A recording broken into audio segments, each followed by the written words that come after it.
สวัสดีครับกลับมาพบกับช่อง AN อีกแล้วนะครับวันนี้นะพอดีผมมีโปรเจกต์เล็กๆน้อยๆนะครับนั่นก็คือผมจะทำเป็นรถเข็นรถเข็นไว้เข็นพวกอุปกรณ์ตกปลานะครับเวลาเรารวมๆแล้วเนี่ยเวลาบางทีเราเข้าหมายนะครับรถจอดตรงนู้นแต่ว่าเราต้องแบกสัมภาระเดินอีกนู่นเป็นกิโล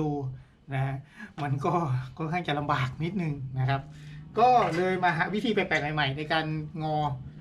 เนื่องจากว่าเราไม่มีเครื่องงอนะครับผมก็เลยใช้วิธีนี้นี่นะครับนี่เห็นไหมครับงอปุ๊บนะครับพองอเสร็จปั๊บเนี่ยเรามาเชื่อมอีกทีหนึ่งเราก็จะได้โค้งส่วนโค้งที่ดูสวยงามแล้วแปลกๆดีนะครับก็เดี๋ยวเรามาดูกันเลยครับว่าทำยังไงกันบ้างอย่าลืมนะครับทุกครั้งที่ทำงานอุปกรณ์นิรภัยนะครับถุงมือแว่นแล้วก็ที่ข้อหูอย่าให้ขาดเลยละครับ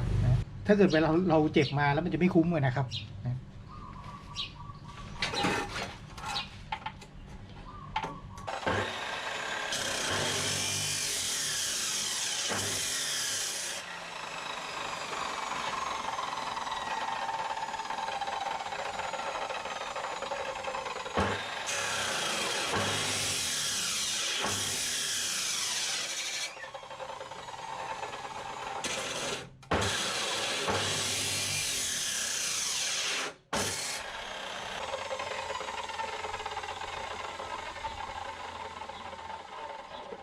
ได้มาแล้วนะครับเดี๋ยวคราวนี้เราก็ไปท่อนต่อไปทั้งหมดต้องทำแบบนี้4 อัน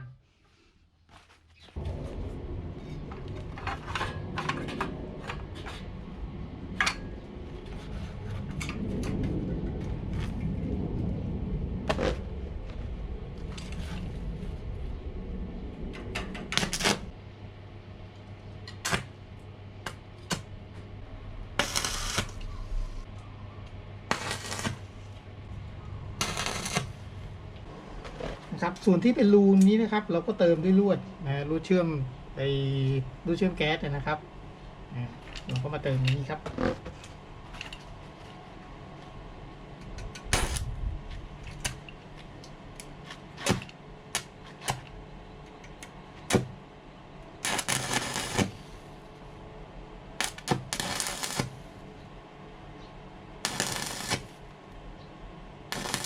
เอาละครับตอนนี้เชื่อมแล้วนะครับยังไม่ได้ขัด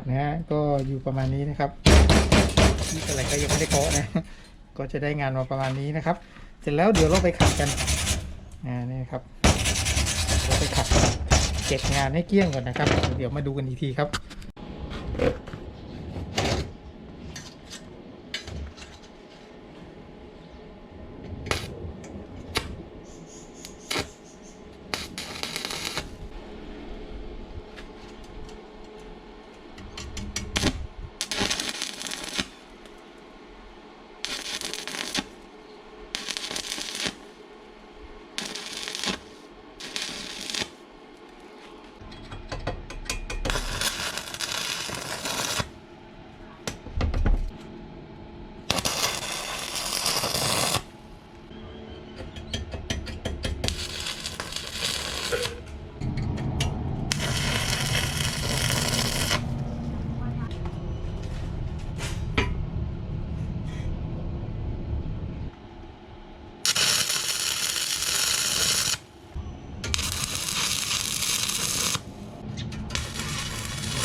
เอาละครับก็ได้มาประมาณนี้แล้วนะครับ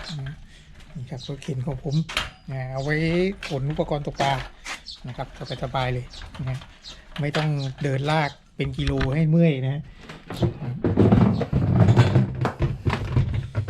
ครับใส่กระติกได้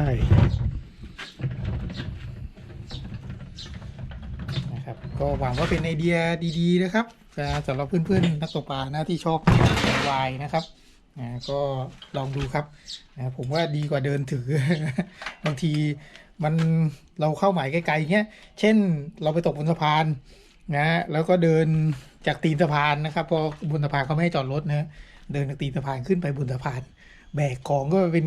โอ้โหก็อวบอยู่เหมือนกันนะครับก็เดี๋ยวอาจจะประยุกต์ติดพวกกระบอกปากคันนะครับอาจจะติดกระบอกปากคันลงไปตรงนี้สักนิดหน่อยจะได้